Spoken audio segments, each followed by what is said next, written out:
Welcome to Let Me Fix This. Enjoy the video. You start by confirming the SIM is active and mobile data works. This is why Hotspot won't share without data. Once done, make sure battery is above 20% so the phone won't shut down mid-setup. Now open menu, go to Settings, then Connectivity or Network Settings. These names vary by model. You're taking action immediately. Tap Network Settings and look for Mobile Hotspot or Tethering. This gets you to the screen where you'll create the hotspot.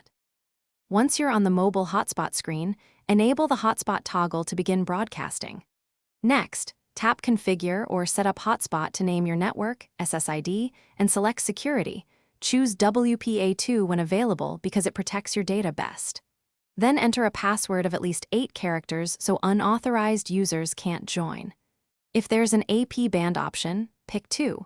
4 GHz for wider compatibility. Save your changes and return to the main hotspot screen. You now connect a device. Open Wi-Fi on the other device, find the SSID you created, and enter the password.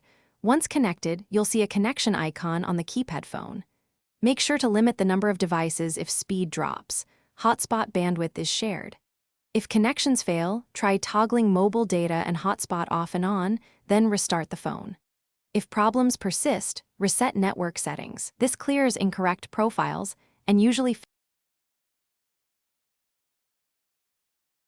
Thanks for watching. If you found this helpful, don't forget to like and subscribe.